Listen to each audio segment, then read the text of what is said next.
Fala galera, sejam bem-vindos ao Café Católico. Aqui quem fala é o seminarista José e hoje nós vamos falar sobre os santos. Vamos falar por que a Igreja Católica pede a intercessão dos santos, por que eles fazem parte da nossa fé. Para falar sobre isso, sempre aqui comigo, minha irmã Bruna. Eu gosto muito das frases populares que invocam a intercessão do santo. Por exemplo, São Brás desafoga esse rapaz. E também aqui conosco, Pedro. O Santos, cara, não sabia que a gente ia falar de futebol, não. Você não teria me preparado?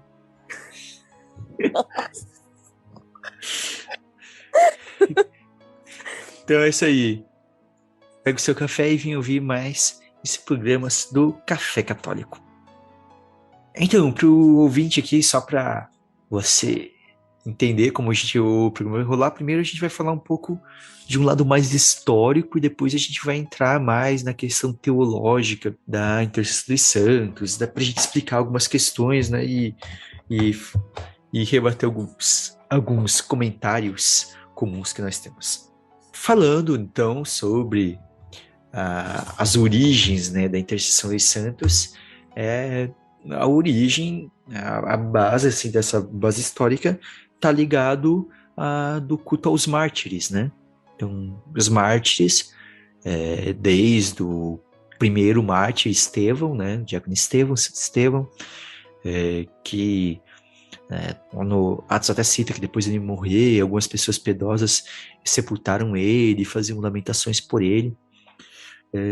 Então, o princípio, principalmente, esses estudiosos vão colocar nessa questão em volta ao culto aos mártires.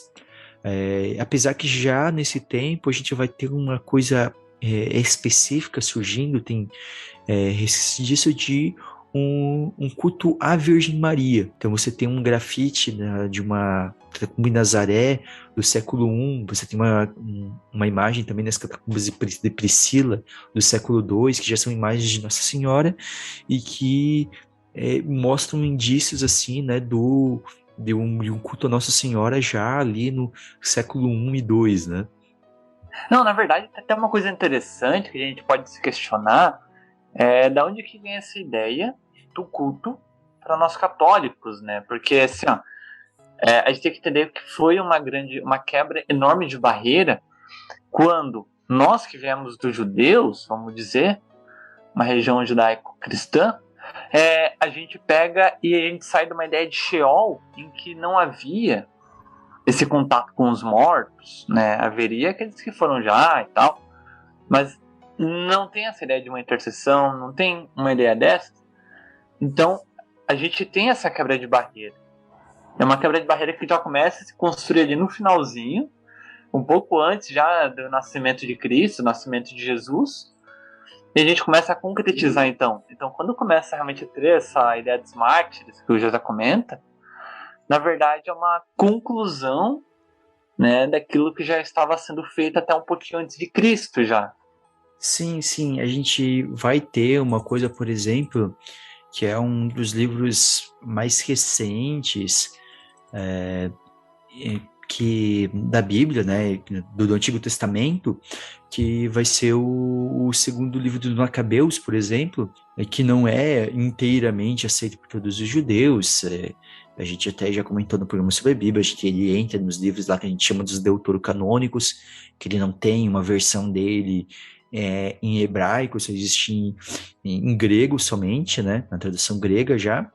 E o segundo livro dos Macabeus é a primeira referência que a gente vai ter explícita de ressurreição, porque ressurreição é uma coisa que não aparece no Antigo Testamento. E como o Pedro falou, então a gente vem com essa ideia da ressurreição, então da ressurreição dos mortos, e daí, com isso junto vem a questão dos santos, né? Então dessa certeza de que os santos estão com Deus, tá? E vão ter evidências bíblicas, sobretudo nos evangelhos, daí desses casos, daí isso vai ser tratado de maneira mais clara de que sim, as pessoas ressuscitam. Essa questão dos cultos aos mártires, eles acabam sendo honrados por duas questões, né, que específicas a gente pode colocar. Uma por verem nos mártires pessoas que testemunharam a fé de uma maneira extraordinária, porque afinal deram a vida, né? Morreram pelo fato de não negarem a sua fé e por terem sempre um relacionamento muito próximo de Cristo, um relacionamento muito próximo a Deus. Então, isso vai trazendo, né, esses exemplos, vai trazendo e vai crescendo a questão do culto aos mártires. É interessante que a gente pode citar, quando a gente vai falar desse desenvolvimento, que era comum em algumas outras religiões, por exemplo, as pessoas venerarem mortos às vezes.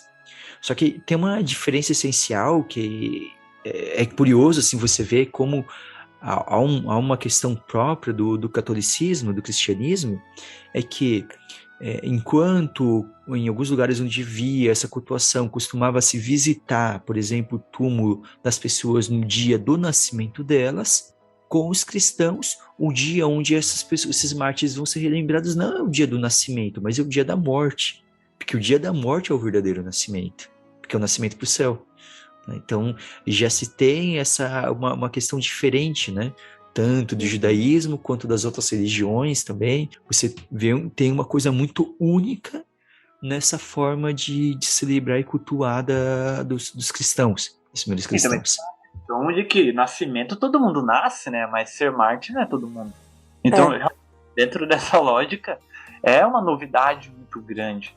Porque até então, voltando um pouquinho aí pra época dos judeus, eu não vou ter as minhas bem-aventuranças quando eu for depois da minha morte. Para o católico já é algo diferente. Quando Cristo manda a mensagem que será o verdadeiro pão, nunca faltará pão, nunca faltará alimento. É a grande novidade. Então, na verdade, a religião católica, né? Por que a religião católica então, ela pode trazer um pouco dessa ideia dos santos? Muito por conta que traz a novidade de que o céu pode ser uma maravilha. E nós precisamos, eu acho que isso deve estar dentro da pedagogia divina, né? De que Deus sabe que a gente às vezes não é dos seres mais inteligentes, então ele mostra, vocês não vão ter tanta fé assim, tudo bem, então eu vou mostrar esse povo aí que eles estão comigo. E acho que começa isso com a Virgem Maria, como o José estava falando antes até. Até porque quando a gente vê aquelas duas questões que eu disse, pelos mártires serem honrados por uma especial fé, então Maria também ela tem essa fé especial, né? Então, um dos títulos que costuma se dar a Maria, né? A primeira que acreditou, né? E os mártires honrados como aqueles que têm um relacionamento especial com Cristo. E Maria também se encaixa nisso. Maria ela tem toda uma questão específica. Eu nem sei se a gente pode até comentar, mas eu acho que até vai caber em outro momento a gente fazer um programa especialmente sobre a devoção mariana, né? Porque daí tem várias características, é uma coisa muito especial.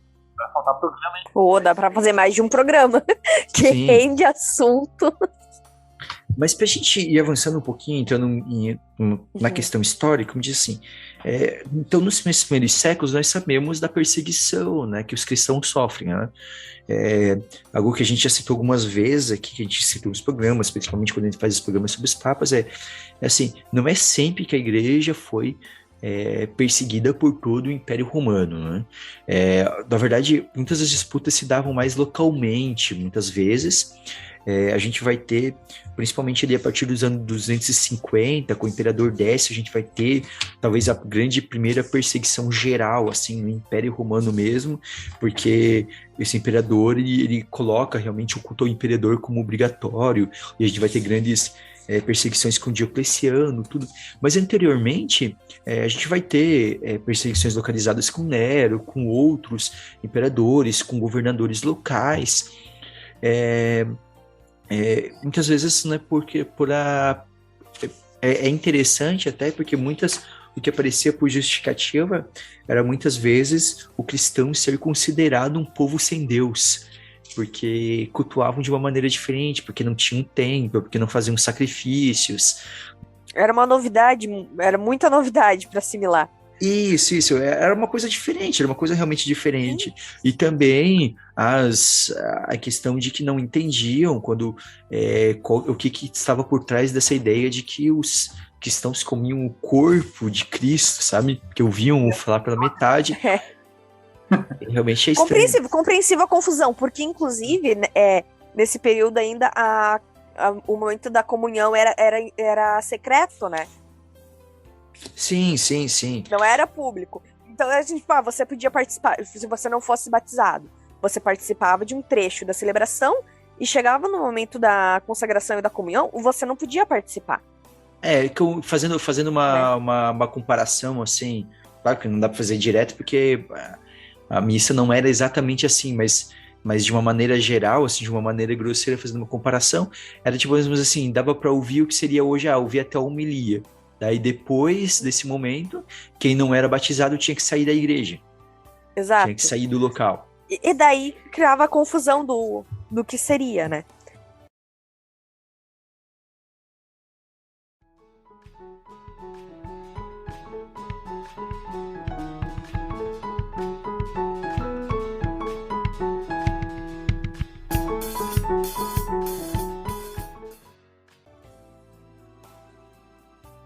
Então a gente vai ter esses mártires, né? E nesses períodos, assim, nesses primeiros séculos, muitas vezes o que a gente vai ter informação começam a ter esses cultos, então começa a se ter a ideia das visitas, das celebrações nos túmulos, e diferente do que foi suposto até por alguns teólogos, durante o século XX, e veio essa ideia, principalmente no último século, o local inicial do culto dos cristãos não era os túmulos, né? Não era como dizer, eram as casas das pessoas, mas começou -se a criar esse costume de, no dia do caso da morte daquele mártir, ia se celebrar, né, em cima do túmulo, né, com o túmulo sendo o local do altar, né, sendo o altar. Então você vai se desenvolvendo isso.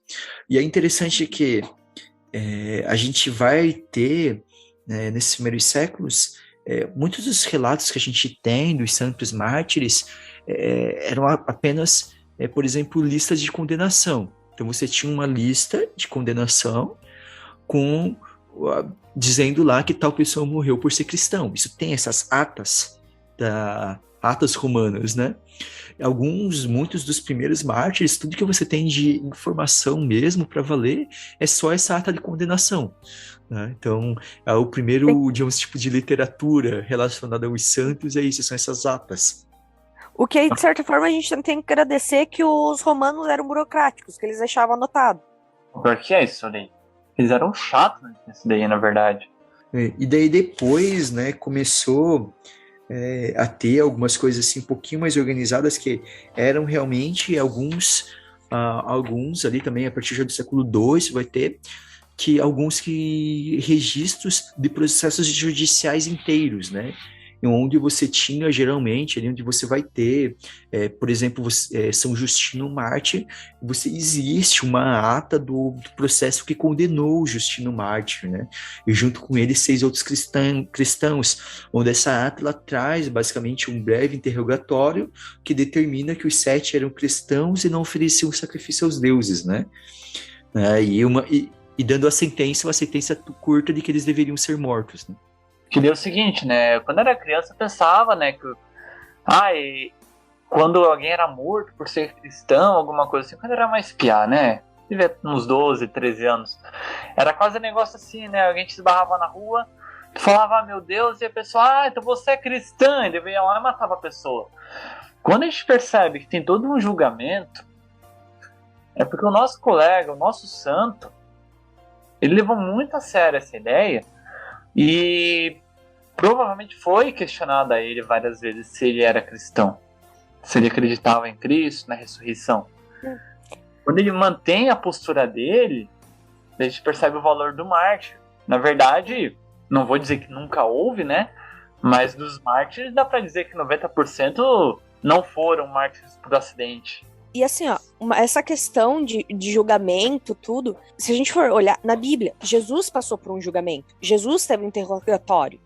Então a gente não pode dizer que necessariamente os romanos, dentro da lógica deles, tá?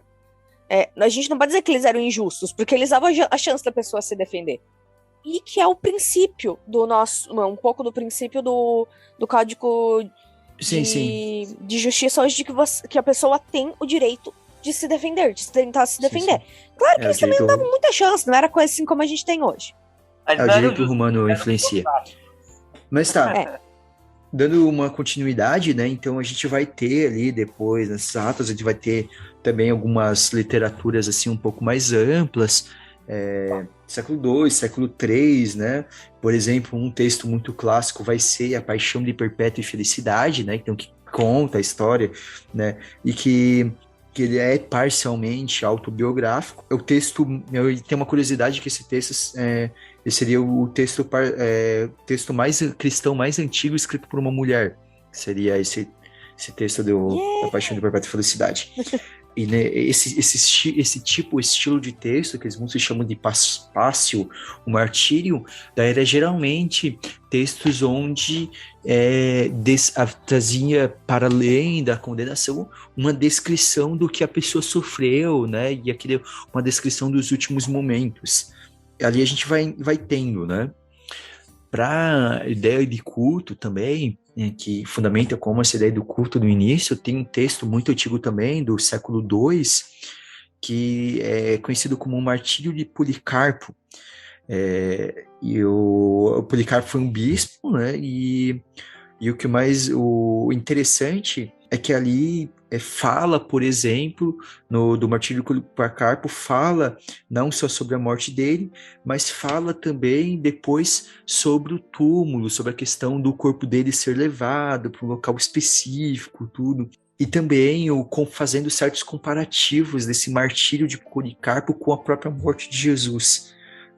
Então a gente vai tendo alguns exemplos assim, né? O essencial desse culto aos santos vai sendo o culto aos mártires até chegar no século IV e chegar em Constantino, né? O fator Constantino que sempre muda, a primeira grande mudança na igreja. Não sabe exatamente. Né? E que daí entra o problema de que as pessoas às vezes acham que ele fez demais ou fez de menos. Ele fez, né? O cara realmente ele mudou o jogo. Ele realmente foi muito importante. Ele mudou, né? Então, assim, o que acontece, né? Então, a igreja, o cristianismo passa de religião perseguida a religião oficial do império. E muda totalmente, então, e daí já não tinha mais mártires. Tinha ainda em locais muito isolados ainda, principalmente por locais de disputa, coisa assim, mas já não era como diminuiu antes, drasticamente. Então aí vai ter o quê? Então, agora o pessoal pensa que acabou os santos, né? Exatamente.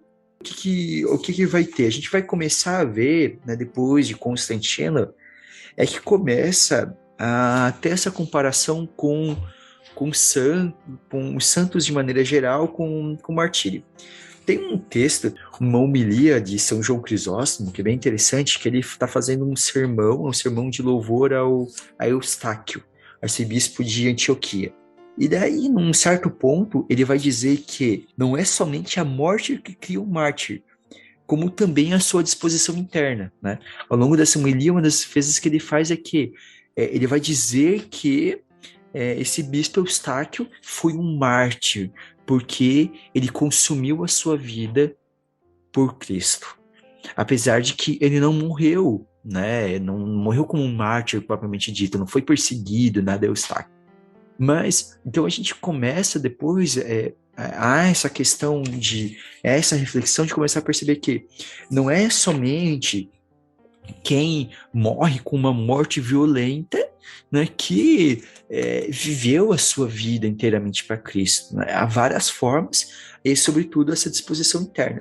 E daí a gente vai vendo, então, surgindo, né, sobretudo, né, no século IV, a gente vai ter os santos ascetas, né? A gente vai ter os monges, né, os ascetas e os monges. O que acontece? Todo mundo tinha virado fácil ser cristão. Então, alguns se ressentiam disso, né? Falavam, tá, mas não tem mais tipo assim, não, parece que não tem dificuldade, né? Agora todo mundo é cristão, beleza? Mas aí algumas pessoas, numa ânsia de querer algo mais, então começam a surgir os santos, sobretudo os padres do deserto, os primeiros mosteiros começam a surgir. Então, essa ideia de um grande ascetismo, né, de viver uma austeridade muito profunda, de jejuns, tudo, né? Então, a gente vai ter nesse período pós-Constantino, a gente vai ver que muitos dos santos que são canonizados nesse período são principalmente santos monges, né? Então, o grande nome, claro, a gente vai ter São Bento e a sua irmã Santa Escolástica, né? Verdade. A gente pode encontrar nisso essa mudança do paradigma dos santos como uma evolução teológica e até filosófica, até. Porque assim, ó, quando a gente tem, por exemplo, lá no início, Jesus falou para nós que nós podemos ir para o céu hoje mesmo. Beleza, como a gente vai solucionar esse problema? Quem serão as pessoas que vão? Logicamente, são as pessoas que são os heróis, que morreram por Cristo, literalmente. Então, a gente percebe uma evolução teológica nisso, uma evolução da visão de Deus, e essa visão dos santos, ela vai acompanhando a igreja, como, por exemplo, já dando um pouco mais para frente, a visão de que aí, né, no século IV, tinha uma visão para o cara ser santo. No século XXI vai ter uma outra visão e vai ser uma evolução constante. Então, quando a gente tinha uma época ainda dos mártires, que o cara necessariamente precisava morrer para ser santo, se eu morrer... obviamente tem que morrer, né, gente? Mas necessariamente é um requisito básico para você poder ser santo, você tem que morrer. Depende da forma que você morrer, tá bom? Mas tem que morrer. Mas morrer de forma como mártir era a regra geral. É interessante essa evolução da visão de que não, agora, poxa, não é que a pessoa está abrindo uma exceção ou estou inventando uma regra, mas aquela revelação divina, ela está ficando um pouco mais clara para nós, essa doutrina. A compreensão muda, né? É importante só colocar a frase que o Pedro falou, que eu achei que ficou um pouquinho... não é a visão de Deus, é a visão humana sobre Deus. Isso. Que muda. Porque, claro, Deus sempre foi muito claro. A gente que realmente, como o Pedro falou lá atrás, a gente que às vezes não é muito inteligente. E a gente não consegue entender de cara. Então, né? É interessante entender que é o que a igreja vai falar sobre a revelação foi total em Cristo, mas há uma compreensão continuada da revelação, né? O Verbum Dei, né? Considerando dogmático, o Verbum Dei vai dizer isso, né? Então, que Dei Verbum, Verbum Dei não, Dei Verbum. A Dei Verbum vai dizer isso, né? Que é uma compreensão continuada. A verdade é eterna, mas é uma compreensão continuada.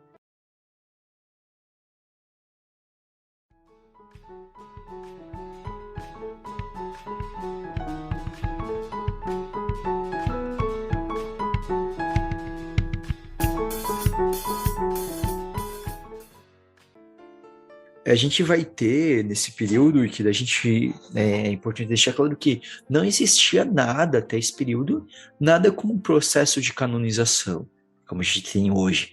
Né? Como que alguém... Era por aclamação.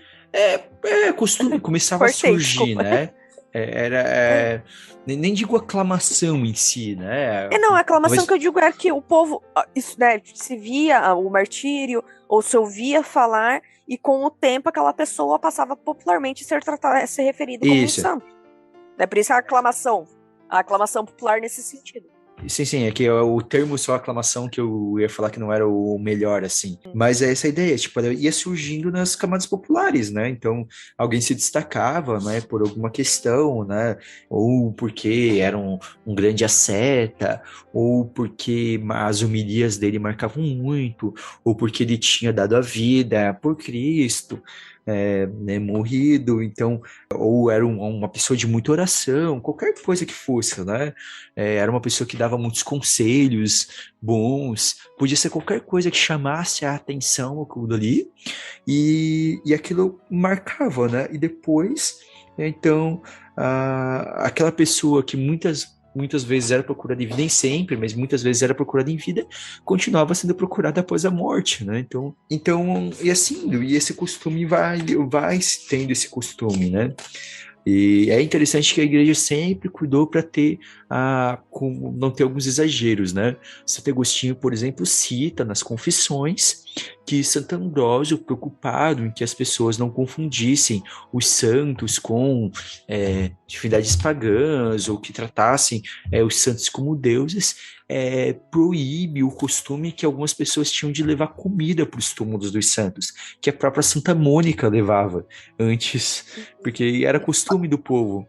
E daí, depois Sim. da proibição de Santo Ambrósio, Santa Mônica para, né? E Santo Agostinho cita esse fato nas Confissões. Mas a gente vai ter também já nesse período a questão de a gente vai ter várias questões históricas mostrando que a importância que se dava para as relíquias, né? Papa Gregório, né, em 601, tem um texto, ele envia um monge para evangelizar a Inglaterra e ele envia relíquias para esse monge e ele manda para que se fundem, né, as igrejas e cada igreja colocando uma relíquia de cada santo, né, naquela igreja, como um santo padroeiro daquela igreja, tudo. E muitas vezes utilizando até mesmo os próprios templos pagãos, né?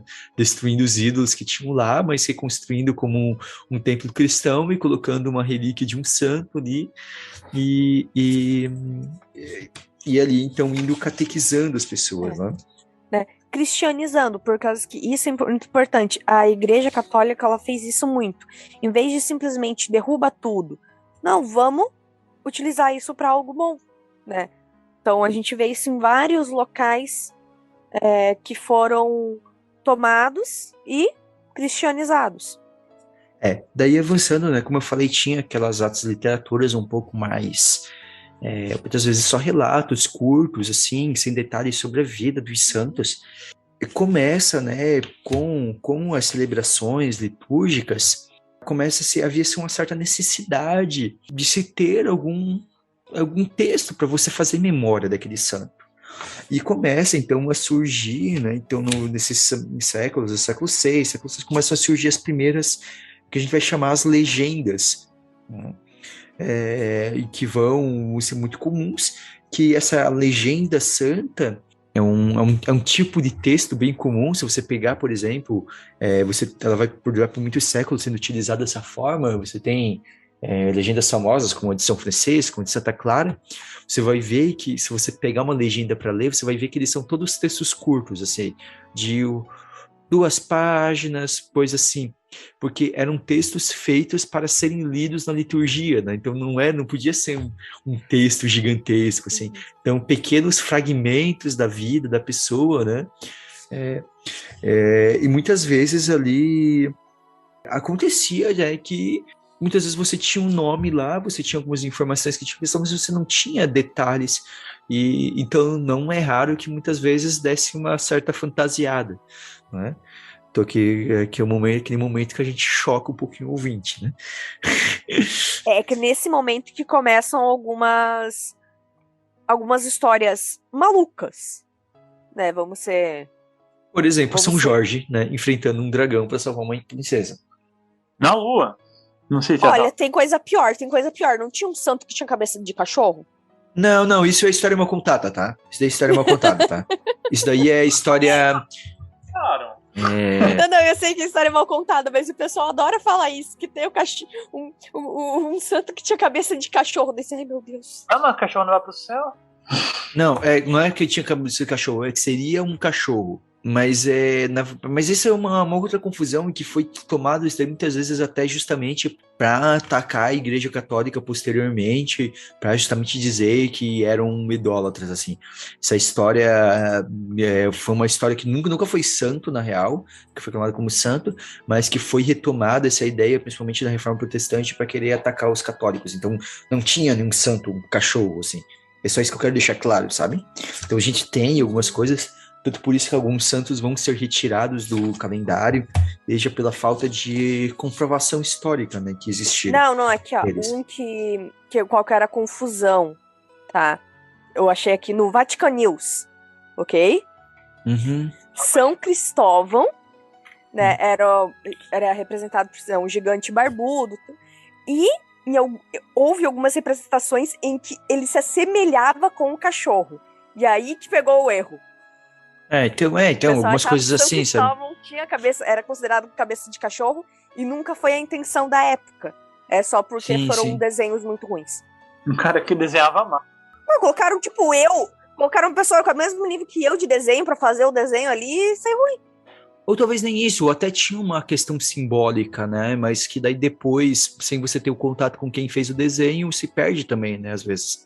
Uma história, então. E muitas vezes também vinha essas histórias, às vezes, assim, dá nome a personagens que aparecem rapidamente na Bíblia, mas que você não tem detalhes, né?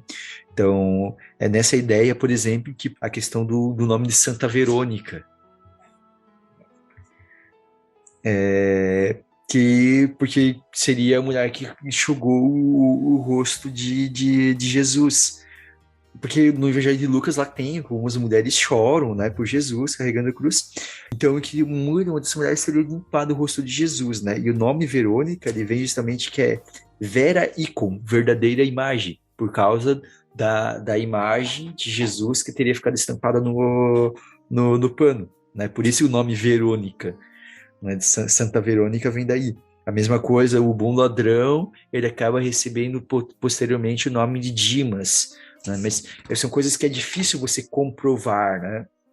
E essas legendas santas, elas vão aparecendo. E como não havia nenhum controle, digamos assim, elas foram surgindo, foram se popularizando cada vez mais. E daí, num princípio de organização, pelo menos, para não ir ali a partir do século VII, mais ou menos, o bispo tinha que canonizar, o bispo tinha que autorizar o culto, né? Então, mas o bispo local ele autorizava. E daí o negócio vai mudar de fato o Papa Gregório IX. Que o Papa Gregório IX, em 1234, ele vai promulgar, né, uma série de decretos em que ele vai dizer que nenhuma pessoa poderia ser canonizada sem a autorização do Papa. Que ano, perdão? 1234. Nossa, bem pertinho do querido São Francisco de Assis. E é interessante que, assim, e daí ele... Um dos primeiros casos, assim, na verdade, aí começa um pouquinho antes, mas que já entra nessa lógica, que daí é oficializada, batendo martelo, como tem que ser o Gregório IX. Mas, por exemplo, Francisco de Assis é um santo que é um dos santos mais antigos que a gente tem um processo bem documentado, sabe? Porque ele já morre com uma fama de santidade, né, em 1226. Então você tem muito bem documentado como foi todo o processo de canonização, né? Que foi dado para o Papa, tudo, né? Com o Papa pedindo para escrever Vida de São Francisco, tudo, né? Há essa burocratização, então, essa questão, o Papa chama para ser a partir de Gregório IX, somente o Papa podia canonizar. Dá uma freada grande, justamente porque estava-se em alguns lugares banalizando essa questão. E também porque o que acontecia? Começou a ter um problema também relacionado aos santos em questão de relação às relíquias. Porque tinha uma galera que exagerava com as relíquias de sair picotando o corpo para enviar a relíquia para tudo quanto é lado. Porque daí muitas vezes onde você tinha uma relíquia, ou sobretudo se você tinha o corpo do santo, virava local de peregrinação. E muitas vezes, locais onde tinham relíquias famosas, a cidade inteira era sustentada por causa do movimento das pessoas fazendo a peregrinação para visitar aquela relíquia, né, ou aquele santo, alguma coisa assim, né? Então, para evitar, né, se perder isso, então vai tendo esse controle um pouquinho maior.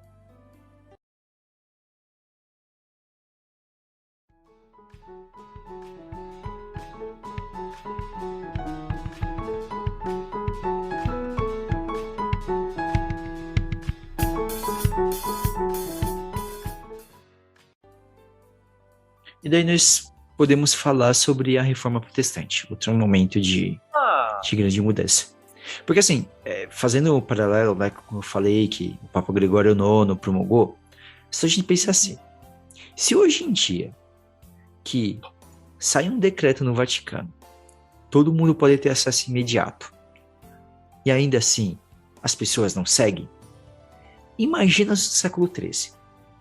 Então, o Papa foi lá e falou que só o Papa podia canonizar, mas tu acha que todo mundo acolheu? Não. Não. Na verdade, ainda continuou surgindo um monte de santos sem autorização. E quando chega, então, a reforma protestante, toda essa questão das relíquias, a multiplicação de relíquias, venda de relíquias, que às vezes acontecia. Porque, assim, é sempre importante entender que algumas acusações que os reformadores faziam, né, Lutero e outros faziam, elas eram verdade, mas elas nunca fizeram parte da doutrina da igreja. Eram problemas que estavam acontecendo, muitas vezes, de fato, na igreja, locais, mas não era parte da doutrina. A doutrina dizia outra coisa, mas tava uma bagunça, infelizmente, em muitos lugares. E então vai ser... até tem uma pessoa um filósofo que vai fazer uma crítica em relação aos santos, influencia, tem uma influência assim, de pensamento na Reforma Protestante, é o Erasmo de Roterdã, que no Elogio da Loucura, ele vai, digamos assim, ele vai falar, por exemplo, dos hábitos supersticiosos, né? Ele vai dizer que o povo havia encontrado em São Jorge um novo Hércules, né? Por ser um soldado, batalhador, ou a ideia tipo, de parecer um ritual mesmo, né? Muitas vezes. E assim era visto. Então a reforma protestante, a gente sabe que causa, né? Tem a divisão, e daí vem dentro da igreja o movimento da contra-reforma, né? Sobretudo, né, com o Concílio de Trento, né? Porque o Concílio de Trento é chamado para você resolver tudo aquilo que tinha ficado bagunçado e que estava uma confusão por causa da Reforma Protestante. Então, é chamado, né? Uma das coisas tratado no Concílio de Trento, afirmado que pedido aos bispos que instruíssem os fiéis cuidadosamente sobre a intercessão dos santos. Sua invocação, a reverência de suas relíquias é o legítimo uso de suas imagens, para arrancar todo o abuso que havia se infiltrado no povo, né? Para que não deixe margem a falsas doutrinas. Tá precisando fazer de novo esse ensinamento, né? Já tá precisando de novo. Assim. Quer ser papa, mas o concílio agora?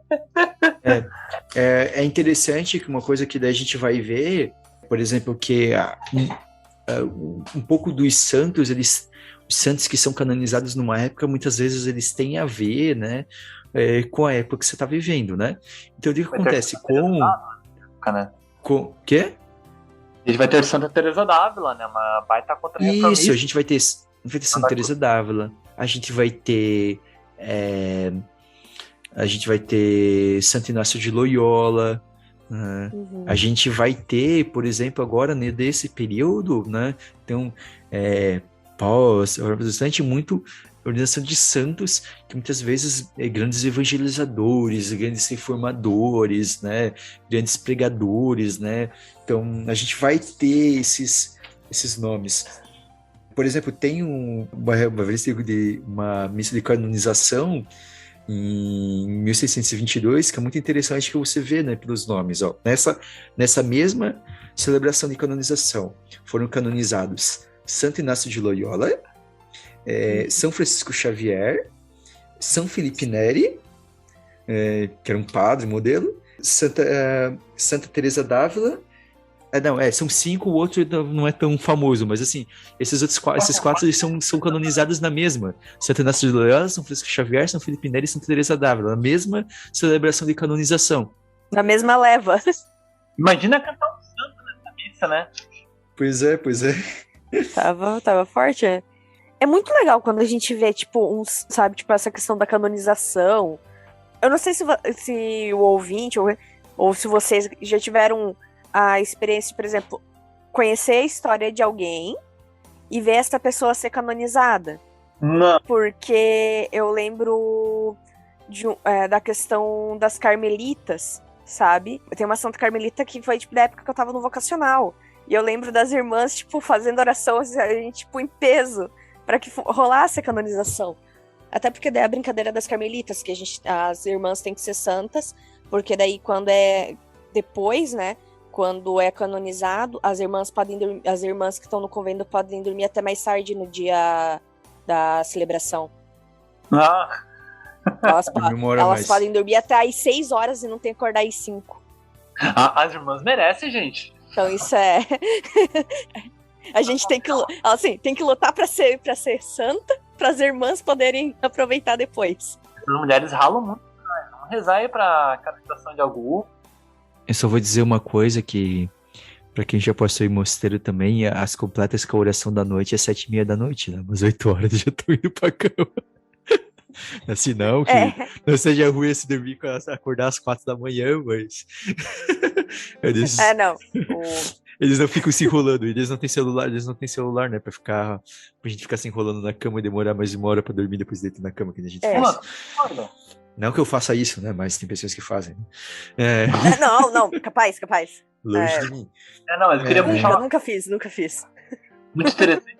É que essa ideia, né, que o momento do santo, ele vai dizer, o momento da igreja vai dizer, tá, não é obrigação também, mas quais santos estão sendo canonizados, né? Então, no primeiro momento a gente tem os mártires, depois as setas, depois a gente vai ter, como a gente pode dizer, talvez os criadores de ideias, né? Que seria talvez São Francisco de Assis, Santo Antônio, Pádua.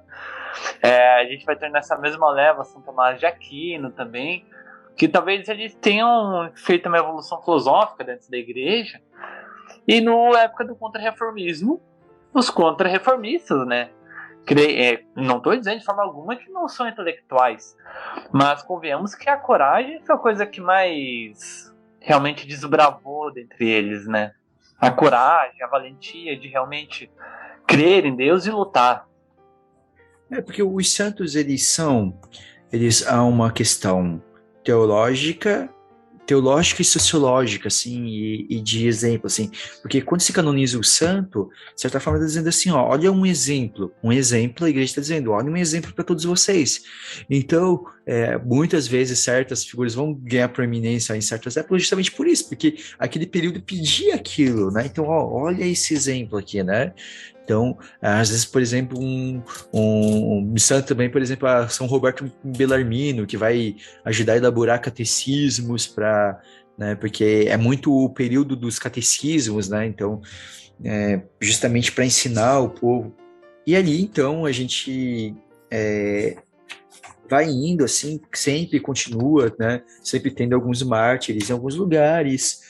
A maioria, os leigos eram poucos a serem canonizados, e geralmente os leigos canonizados eram geralmente da realeza, assim, você vai ter alguns poucos casos, assim, de santos que eram pobres, assim, nessas canonizações mais antigas, né? São Tomás Hobbes nessa época, né? Justamente. Sim, São Tomás Hobbes entra nessa época. A gente vai ter, por exemplo, São Tomás... Tomás, o que tu falou? Tu falou Hobbes, né? Tomás Hobbes, eu acho que você tá... Tu me influenciou a falar errado. Nossa! É Thomas More. Thomas More. Assim? Não, e olha que quase eu falei John Locke, hein? Caraca!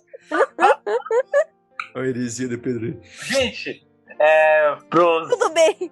Aí, já vi gente canonizando Santos Dumont. Ah, não, pô. Padroeiro da aviação. Eu escutei isso, da padroeiro da aviação. Olha aqui, tanto, né? O engano é válido aí. O engano é válido aí. Não, mas, pô, Thomas Hobbes é triste, né? Que é muito pouco. Que é muito... que também escreveu sobre política também, né? Também escreveu sobre política. Não, sobre política. Inclusive, recomendo estudar todo mundo. Principalmente o nosso amigo Thomas More, né? São Thomas More. Escreveu a grande obra A Utopia. Retratado aí em algumas obras, em seriado, em filme, ele aparece, né? Porque foi uma figura histórica marcante não só pro catolicismo. Ele realmente foi importante para a história.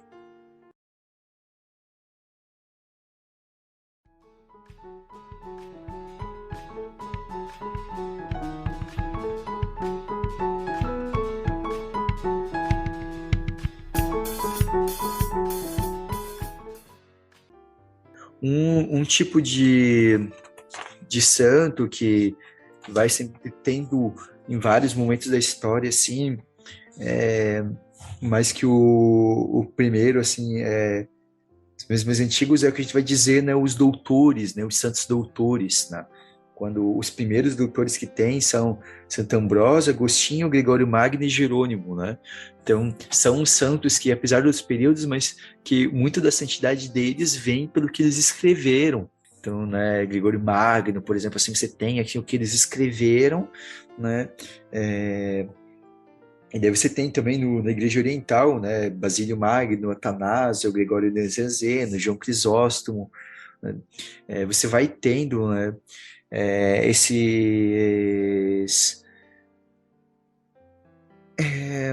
E daí, assim, é interessante que quando esse nome doutor era utilizado, sobretudo na teologia escolástica, era a garantia de que aquilo era a doutrina da igreja, assim, sabe? Porque na época existiam muitos poucos doutores, né? Hoje em dia tem bem mais, e há aqueles que até dizem se o quanto que o quanto às vezes hoje é um pouco mais confusa essa ideia do doutor, né? Que a gente, por exemplo, a gente tem Santo Afonso Maria de Ligório, que a teologia, ele é um doutor da igreja, sobretudo pelo que ele escreveu em moral. Mas não que a moral dele, que ele escreveu, seja uma moral que seja aplicável hoje em dia, né? Mas é que ele foi importante para dar passos, né? Uma evolução, né? Que foi muito importante, né? Mas a moral que ele tem hoje, a igreja se desenvolveu para muito além já, né? Então, para além de uma questão histórica. Mas a gente tem, assim... Santos não são irrefutáveis, né? Por exemplo, isso. a ideia de doutrinas tomísticas de Santo Agostinho que, pô, são totalmente refutadas hoje. Então o cara deixa de ser santo. Então descobriram que São Tomás de Aquino não era doutor. Não, ele continua com seu título. Por quê? Porque é um caminho que ele já fez, é um passo a passo. Ele trouxe outras inovações. Até porque muitas das coisas que eles pensavam na época deles era um questionamento. Se eles tivessem, por exemplo, o ensinamento que a igreja nos propõe hoje, eles com certeza acatariam o que a igreja ensina. Sim, sim. E daí essa sentença de mudar porque foi tendo uma evolução, né? Eles viam um peso um pouquinho maior, um pouco diferente. Mas de maneira geral, né, se a gente pegar no século XVI, a gente vai ter um decreto, né, que fala, né, que para ser um doutor, né, em potencial, ela tinha que ser de notável santidade, mestre de retomada da doutrina, e daí ser reconhecido como tal, né, por decreto papal, ou por um conselho geral da igreja. Então, assim, alguns doutores foram sendo adicionados, né, à época. Eu acho muito interessante, na verdade, o pessoal reclamar, né, eu já vi gente reclamando, porque hoje tem muito santo, né, parece que se tornou uma coisa banalizada. Hoje em dia tem muito doutor da igreja, mas eu questiono, né? Pô, a gente teve bastante ano a mais agora também, né? A gente tem quantos anos? A gente teve quantos anos da igreja também, né? Não, o pessoal tá reclamando como, 2000 anos de história não é um negócio pouco pra acumular bastante gente, né? Pois é. O que eu ia falar que daí, assim, em 1634, né, o Papa Urbano VIII, ele vai estabelecer algumas regras detalhadas para as beatificações e canonizações, né?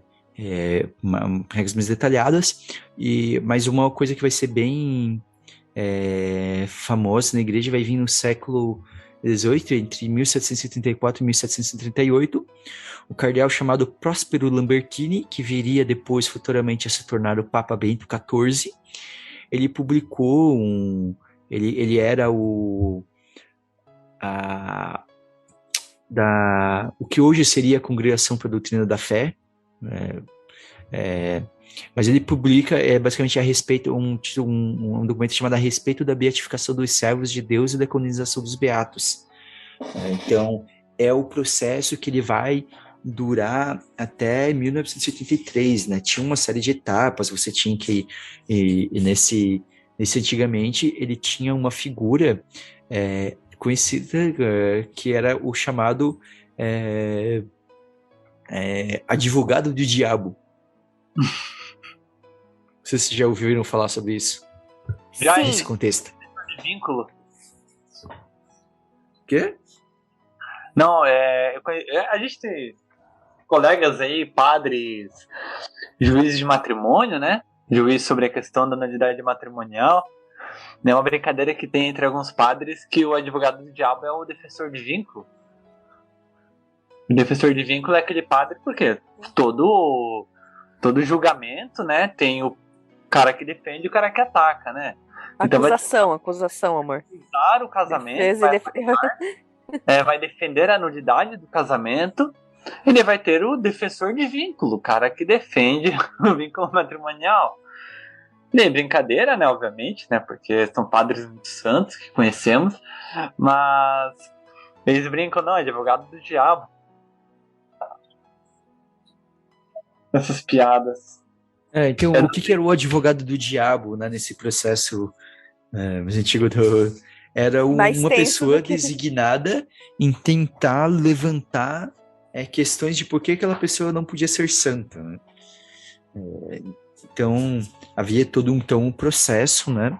E que esse processo depois, então, é modificado, né, com João Paulo II, em 1983, que ele exclui essa questão do advogado do diabo, né?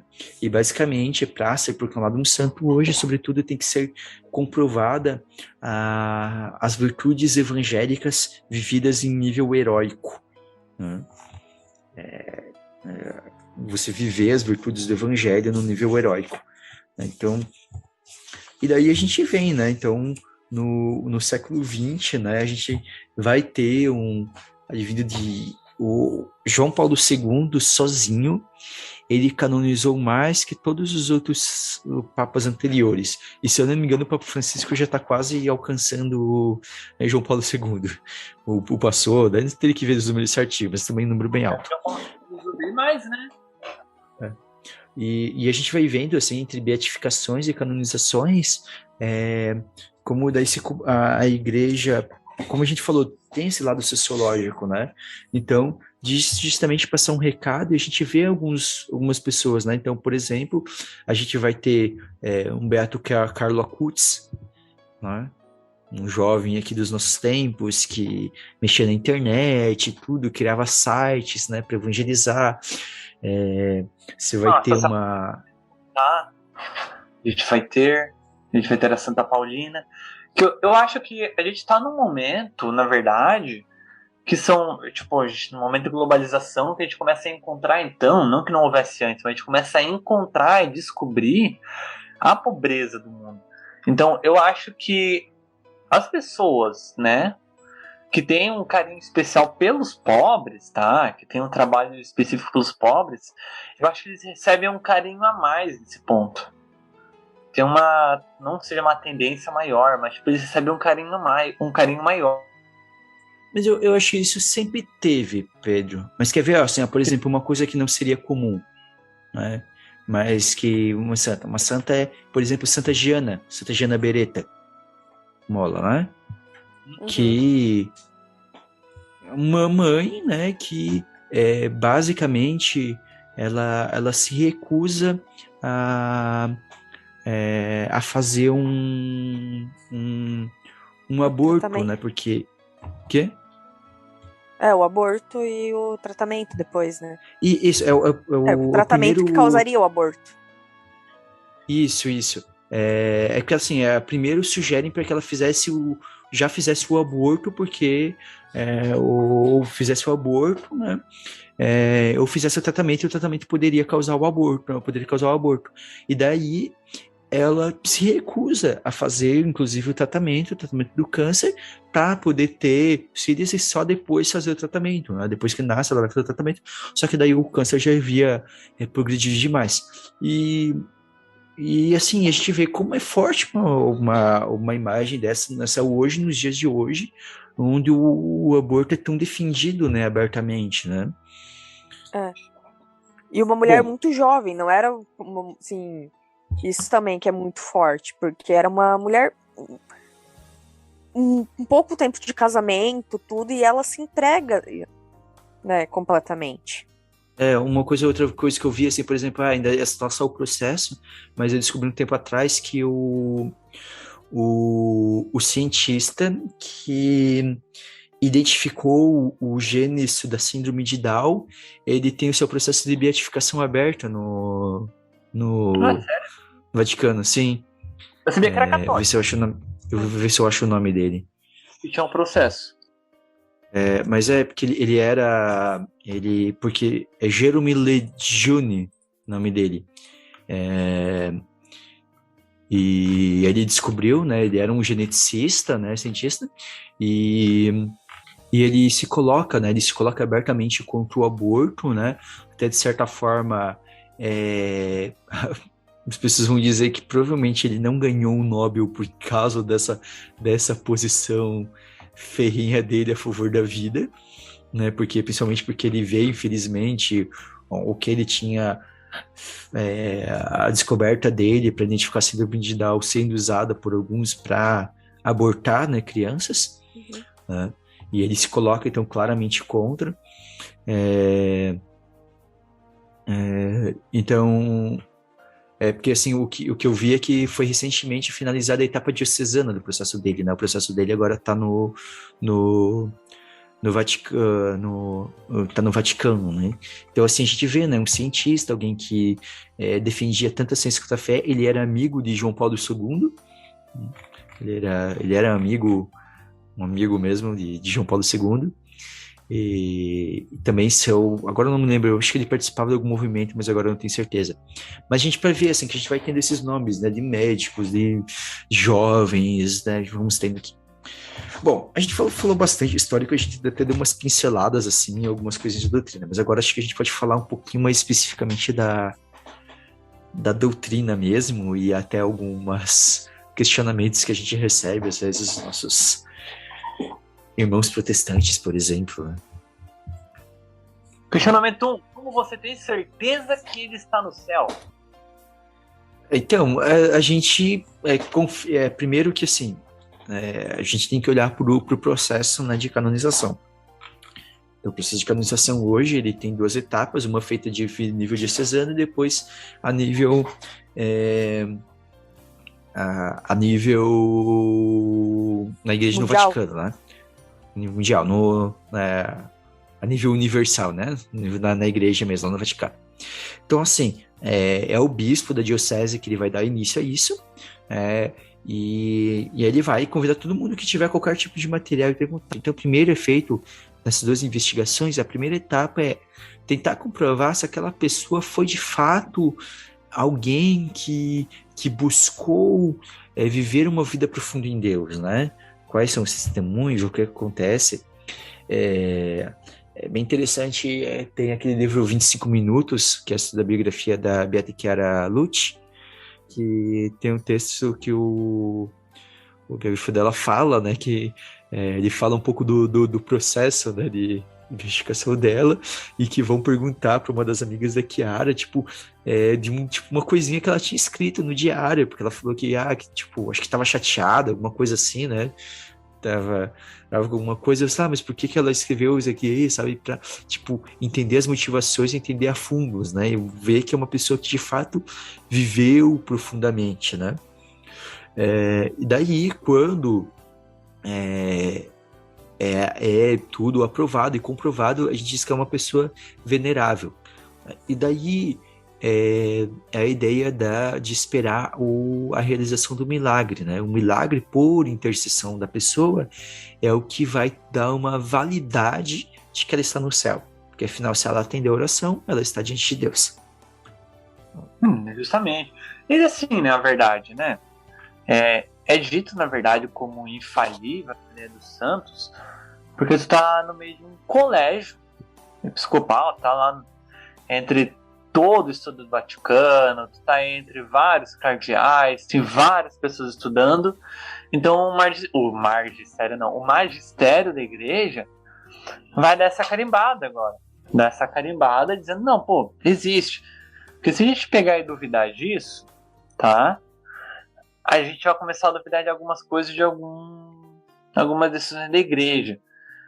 E uma questão, né, que uma vez eu levantei já para um padre, ele falou que esse tipo de doutrina, talvez algum dia, vamos dizer, isso é... Porque eu questionei, por exemplo, poxa, e se a igreja for lá ter um papa que por algum acaso seja de má índole, tenha um bispo de má índole, né?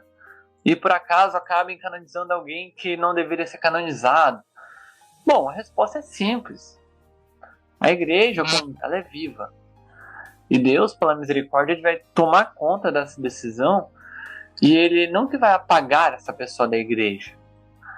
Mas, como tantos outros santos, até que o José comentou, né, que houve santos que não foram canonizados, que foram canonizados pela história e não deviam ter sido canonizados, a igreja ela vai começar a tomar essas decisões por conta até chegar no caminho da fé.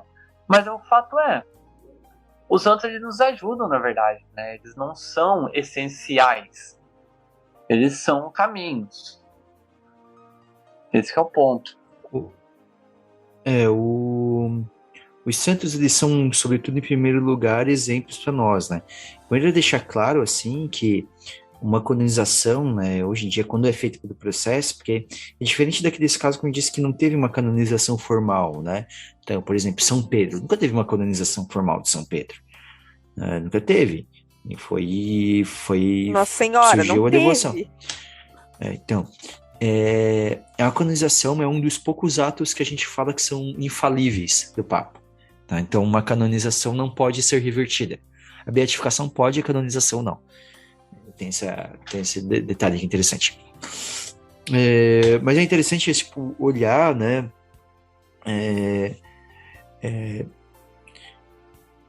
Que a gente vai ter, né, algumas evidências, né? Porque quando a gente fala de santo, nós estamos falando de alguém que está salvo, ou seja, alguém que está já na salvação, que já está no céu, que já está diante de Deus.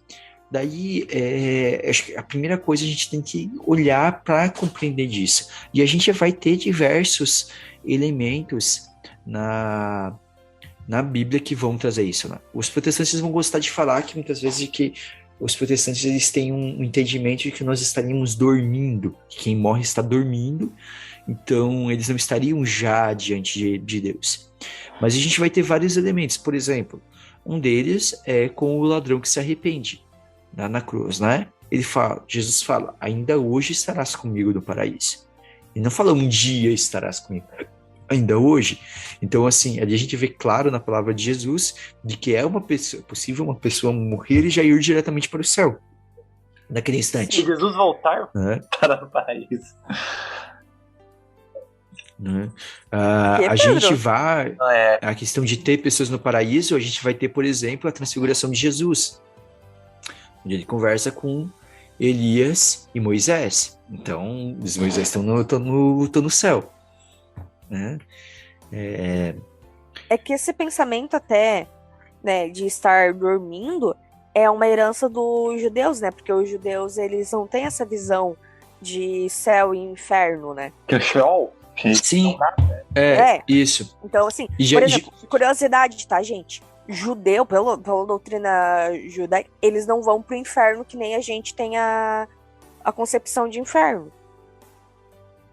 Então, por exemplo, então e é interessante ver, né, até falando disso, que é que eu já citei sobre o segundo livro de Macabeus, né? O segundo livro de Macabeus é um livro é o livro que vai tratar especificamente sobre a ressurreição e há até um texto, passagem muito, muito, muito bela, assim, muito profunda, que é do martírio da mãe, né, que acompanha os 7 filhos ao martírio, né, à morte, né, no segundo livro de Macabeus, e eles falam, e eles morrem por essa esperança na ressurreição. Então, isso é muito interessante. E a gente vai ter também no livro do Apocalipse, que também fala, né, das orações dos santos que sobem até Deus, né, dos santos, né, diante de Deus. Então a gente vai ter vários momentos que vão mostrar que há sim, né, pessoas diante de Deus. E daí é justamente a partir do momento que elas estão diante de Deus, então elas podem ouvir as nossas orações. Primeiro é isso, elas podem ouvir, porque como elas estão em comunhão com Deus, elas vai dizer que, então, se ela está unida a Deus, ela vai participar por exemplo, da onisciência de Deus, da onipresença de Deus, né? Ou seja, apesar de ouvir a todos, não por eles próprios, mas por Deus.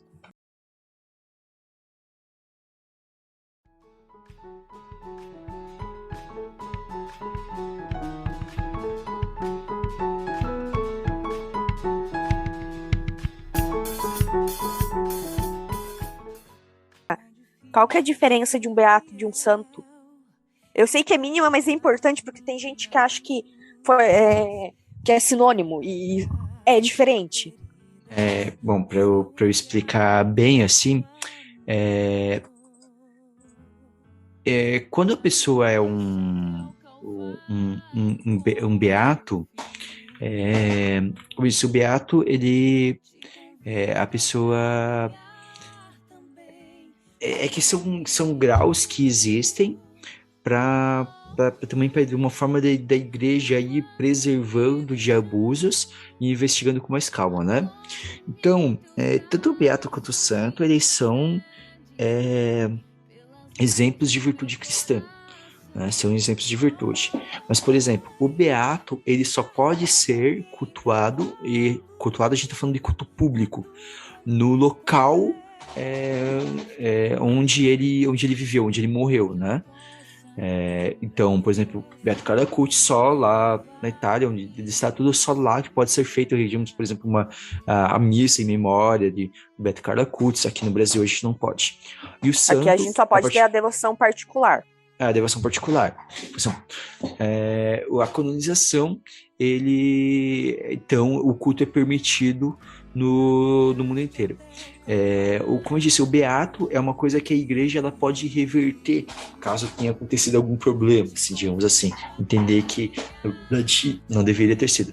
Mas o santo não. O santo, a proclamação, a canonização, quando se canoniza, é algo definitivo, né? Então, essas distinções que vão ter, basicamente. Mas eles estão em comunhão com Deus. Eles têm muito a ver com esse culto, né? Com esse culto público. E ele vai surgir justamente quando a igreja começa a normatizar mais a questão da canonização, né? Porque antes, lá no início, era todo mundo santo, simplesmente, né? Eram considerados santos e pronto, né? Hoje, por exemplo, nós temos dias que se faz memória de mártires, mas que não são canonizados, né? Existem várias situações em que as pessoas são reconhecidas como mártires, mas que ainda existe um processo, não é canonizado ainda, né? Tipo, sim, vai levar um tempo, assim, às vezes, né? Então, assim... E é importante, a gente não deixa de considerar o sacrifício que fizeram, mas também não dá para atropelar todo o processo. Na Sacrosanto Concílio, né, a igreja vai dizer, né, que ao celebrar o Dias Natalis, né, ou seja, o dia da morte dos santos, o que a igreja faz é proclamar o mistério pascal realizado na paixão e glorificação deles com Cristo. Propõe aos fiéis os seus exemplos e conduzem os homens ao Pai por Cristo e implora pelos seus méritos as bênçãos de Deus. Então a gente vê que a referência é sempre Deus, é sempre Cristo, né? E a paixão e a glorificação de Cristo. Só que a gente vai entender que o santo, a gente vai entender que naquela pessoa esse modelo da paixão de Cristo se realizou na vida dela. E por isso eles se tornam exemplos para nós. E por isso nós podíamos implorar os seus méritos, né? Porque eles estão diante de Deus, então eles podem nos ajudar, né? Então a gente tem esses aspectos, né? Então eles são exemplos de virtude, modelo de vida cristã. A pessoa santa ela participa dessa plenitude do mistério cristão. A gente sempre mostra, e até as orações, se você for ver a fundo, assim, as orações escritas mesmo, ela mostra que o santo ele encontra a sua força em Cristo, geralmente encontra a sua força na Eucaristia, né? Então tem esses. Sobre essa questão dos santos, né? Uma coisa clássica, a gente precisa falar, tá, a gente tá falando, a gente reza porque os santos se encontram diante de Deus, porque eles são exemplos. Então, se eles estão diante de Deus, eles podem pedir por nós. Então, né, a gente já falou, já mostrou, né, por que a gente pode rezar, mas daí vem uma questão que surge, que os protestantes usam bastante, né? Então, mas por que a gente não pede direto para Deus, né? E tem aquela famosa passagem, né, de 1 Timóteo, né, pois há um só Deus e um só mediador entre Deus e os homens, Jesus Cristo. Claro, é realmente um ponto importante a ser avaliado. Não estou errado em questionar isso, porque realmente, né, parece, de uma certa forma, olhando assim só cruamente, parece muito contraditório a gente colocar um intercessor ali. Só que a gente vê nas bodas de Caná, se outra pessoa tivesse ido pedir para Jesus, não ia dar muito certo. Nossa Senhora foi e falou com ele e deu certo. Por quê? Não que ele não tivesse amor pelas outras pessoas, mas Nossa Senhora já tinha a afeição, o carinho e o jeitinho de falar com ele. É que primeiro também... E o santo que já está na glória de Deus, ele consegue, pelos seus méritos, cativar mais Deus a atender o pedido. O que eu, pelo menos, sempre aprendi. O primeiro que a gente tem que entender também é que, assim, quando esse versículo, entender esse versículo que é usado. Quando se fala desse versículo, ali, na passagem, está se falando da salvação. E de mediador no sentido de salvador. Então, de fato, Jesus é o nosso único salvador. E quando nós falamos dos santos intercedendo, nós não estamos falando da salvação, não. A salvação ela se dá somente por causa de Cristo. Né? Mas os santos eles podem, né, ser mediadores das graças divinas, justamente porque eles estão unidos a Deus. Né? Como a gente já falou, eles fazem parte do corpo de Cristo. Né? Quando o verdadeiro, até quando a gente usa a ideia de igreja santa, a igreja santa é sobretudo aqueles que estão de fato unidos unido a Cristo, né? Então, se a igreja é santa, sobretudo, os santos, sobretudo, né? Unidos como o corpo do Cristo, né? Do Cristo que é a cabeça e que tem os seus membros, né? Então, ou seja, que os membros participam dessa ação mediadora, né? Então, que estão aqui, os cristãos que estão aqui, que estão buscando a santidade, e aqueles que já alcançaram e que já estão completamente unidos nesse corpo de Cristo. Então, a gente entender que essa passagem já utilizada, ela não está falando da intercessão dos santos, ela está falando da salvação. E daí, realmente, a gente precisa entender que quando a gente pede para um santo, a gente não pode achar que é o santo geralmente que faz. Não é Deus que realiza a graça por intercessão daquele santo. E que ele realiza através daquele santo. Então, se eu sou curado porque eu rezei, pedi intercessão do santo, no fim, quem me curou foi Deus. Mas aquele santo intercedeu, ele me ajudou nessa prece. É uma teologia, na verdade. Eu acho que nesse ponto, tá? A gente pode até nos culpar, porque é muito comum, e a gente perfeitamente entende. Tipo, se a Bruna ou o José falar pra mim, eu pedi pra Santo Antônio e ele me curou de tal coisa. Eu entendi perfeitamente que, na verdade, foi Deus que curou. Mas quando a gente vai falar com alguém que não crê nisso, uma pessoa que não tem conhecimento sobre a fé católica, eu acredito que pode causar um pouco de complicação quando a gente fala que, eu rezei pra tal santo e ele me curou. Eu, pelo menos, eu tenho um cuidado muito grande. Quando vou falar assim, um lugar que eu sei que talvez tenha alguém que não é católico, alguma coisa assim, eu falo bem claramente, né? Que primeiro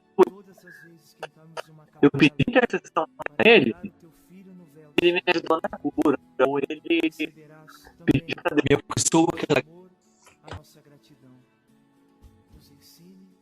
Essa minha, né?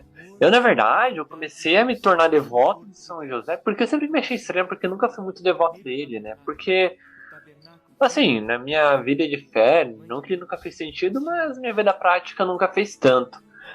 Mas eu comecei a me tornar devoto dele quando eu comecei a pensar em casamento. E daí eu comecei a ver sentido. Então daí eu comecei a pedir intercessão dele.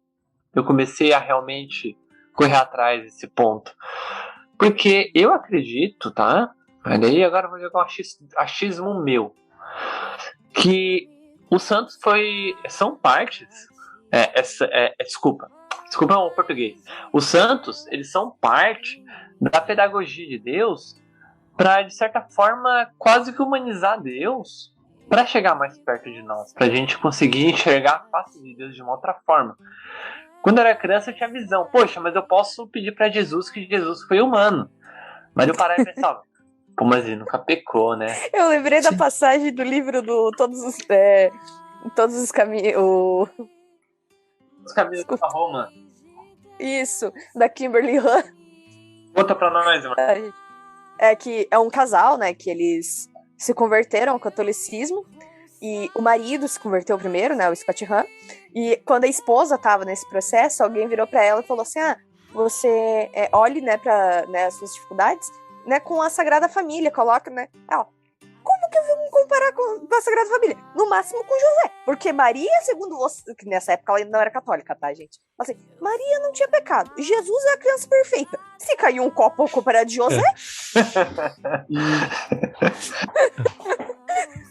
A gente for olhar, é verdade. E a gente não reduzir, né? Entender que essa questão de ter uma devoção aos santos, nós podemos e devemos rezar a eles, mas não achar que os santos é simplesmente pra gente ficar, né, pedindo, mas sobretudo pra gente criar uma relação, né? Eu gosto de dizer que os santos... É pra ter uma amizade, na verdade. Os santos são nossos amigos, sobretudo, né? Eu digo que os santos que são os santos de devoção, são amigos, né? E tem uma coisa que eu vi e que eu concordo, assim, eu acredito que dessa forma que não é a gente que escolhe os nossos santos de devoção, os nossos santos nos escolhem, os santos nos escolhem. Porque eu digo assim que muitas vezes, como foi interessante em certos momentos, eu conheci, tive contato em certos momentos que através da vida deles e rezando para eles, muita coisa mudou em mim, né? A primeira, claro, mais impactante foi Santa Teresinha do Menino Jesus, né? Ler a história de uma alma transformou, e eu estar rezando, estar pedindo intercessão dela, o quanto eu pude aprender com o exemplo de vida dela e sigo aprendendo, né? Para ser uma pessoa melhor, né? Na forma dela como ela acolher as pessoas, da forma dela enxergar, né, o mundo e os outros, né? E é importante também nessa questão de devoção, a pessoa que eu vejo muito, você não é obrigado a ter devoção por todos os santos. A questão é ter o respeito e a reverência. Santo é santo. Não, os santos. Como a gente já falou.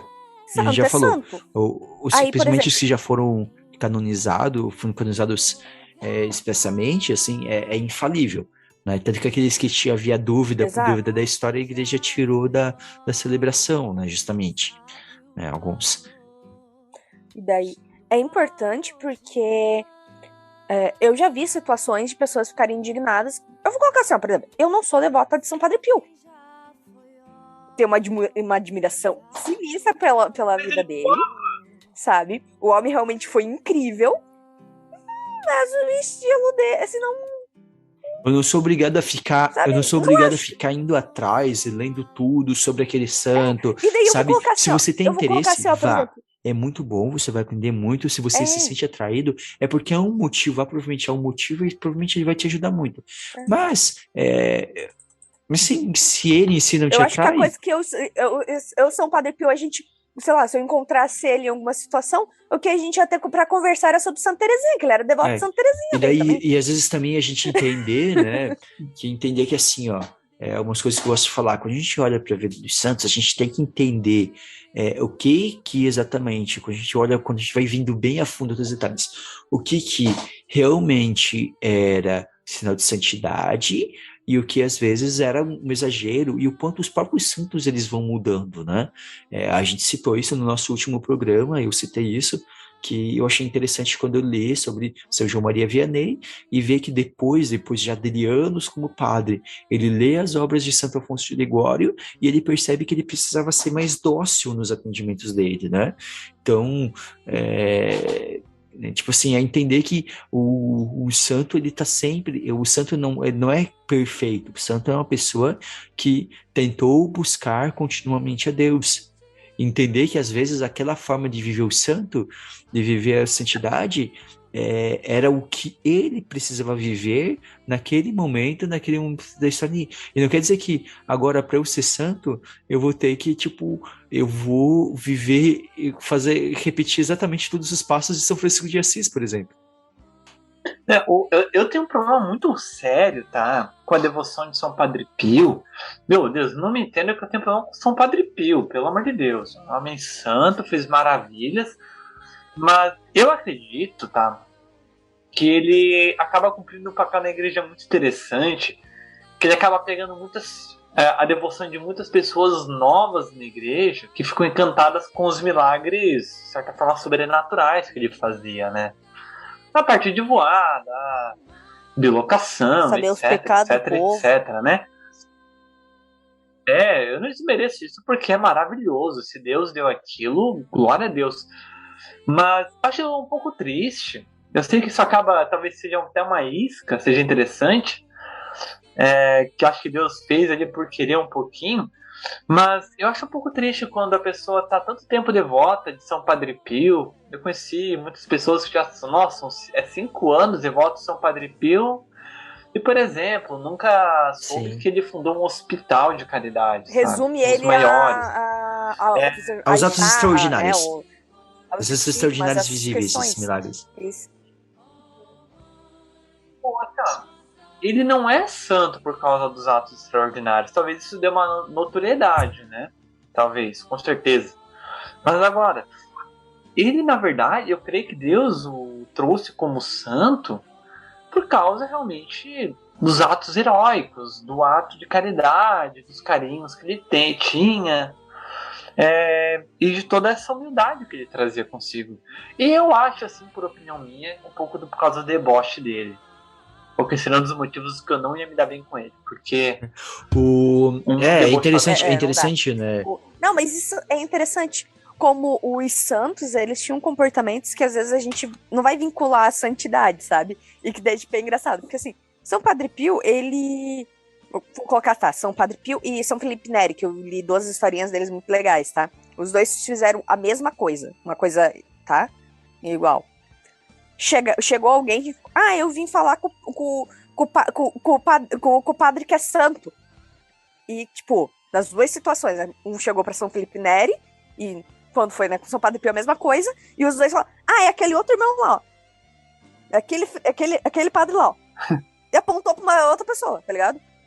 E daí, tipo, não, mas você sabe o que era contigo, né, dele? Eu não sei de nada. Eu acho que a gente vai achar vários santos, assim, né? Santa Teresa d'Ávila, quando ela escreve nos escritos dela, ela vai ver várias vezes ela dizendo assim: nossa, são muito mais santas as outras irmãs que não têm nada dos dons extraordinários que eu recebo, né? Porque elas têm todos esses presentes de Deus, vivem uma vida de oração, enquanto eu, né, tenho todos os presentes e ele tem que lutar.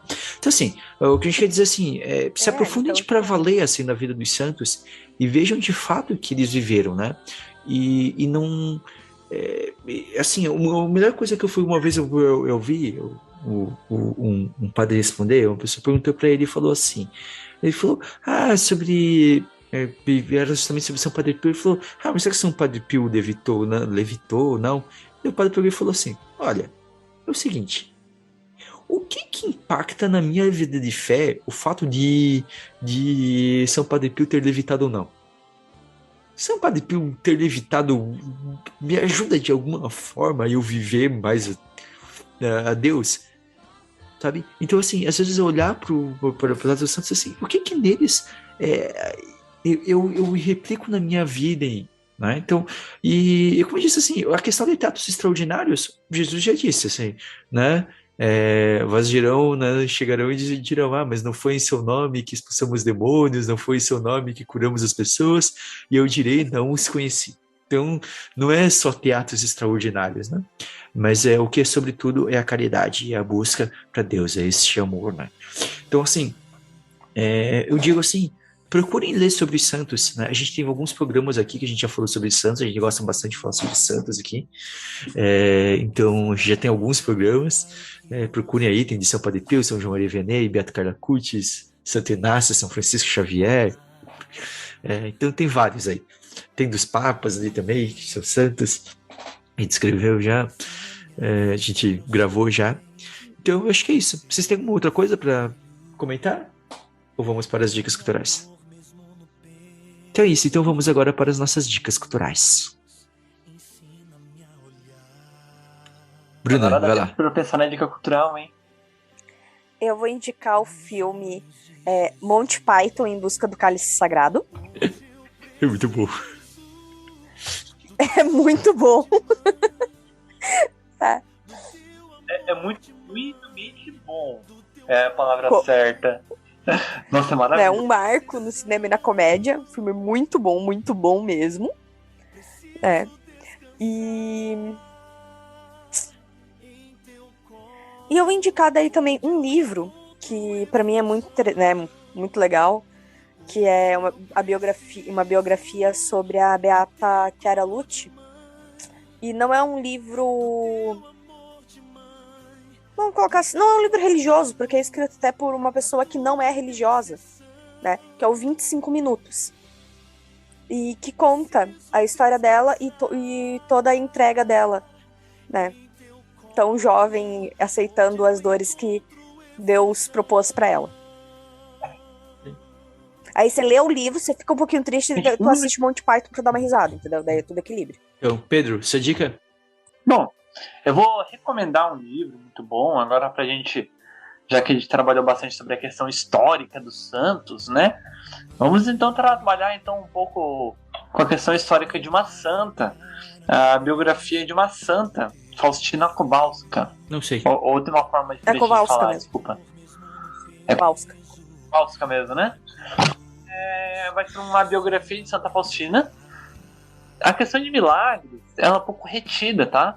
Ela vai trabalhar muito mais sobre a questão histórica. E muitas vezes, para você que queira se aprofundar um pouco sobre a vida do santo, é bem interessante. Claro, lê antes as cartas, lê um pouco antes as visões, se for interessante. Mas uma dica, antes de tudo, se você começar a achar que é um pouquinho pesado alguma coisa assim, tu acha aí, tá estranho alguma coisa assim, para de ler. Dá um tempinho na tua vida de caminhada e depois volta. Mas a biografia, ela pode parecer um pouco maçante, porque ela é um pouco grossa, é uma linguagem biográfica mesmo, mas é um livro bem interessante, tá? Às vezes quando tá uma fé um pouco mais madura. É que tem biografias e biografias, né? Tem biografias que são bem escritas, tem biografias que são um pouco mais... Nossa colega escreveu não era muito... por exemplo... Vamos ser sinceros aqui, a gente gosta muito de história de uma alma, mas vamos dizer que é fácil para uma pessoa que não tem costume de ler. Um dos livros mais chatos que eu li até hoje foi uma biografia de São José Maria Escrivá. Mas tá. Que eu não vou indicar agora porque ela é chata. Eu tô com uma outra aqui pra ler, mas que eu não li ainda. Quando eu leio. Mas o que eu vou indicar é o livro Uma Breve História dos Santos, de Lawrence Cunningham. Lawrence S. Cunningham. É um teólogo americano e ele faz esse aceno histórico e algumas das coisas que eu comentei, principalmente na parte histórica ali, eu tirei aqui desse livro. Então, e também eu vou indicar já mais um livro aqui, que eu também citei em parte dele, que é um livro Culto aos Santos. Na verdade é uma coletânea de homilias de São João Crisóstomo. Todas relacionadas a esse tema sobre a santidade. Então é isso. Bruna, considerações finais? Nos sigam no Instagram, no @café.católico. E através do Instagram também divulguem o nosso podcast, postem, marquem a gente, né? Nos ajudem na divulgação. E também entrem no nosso grupo no Telegram, né? Que a gente vai compartilhando dia a dia. Então é isso. Um grande abraço a todos e até o próximo Café Católico.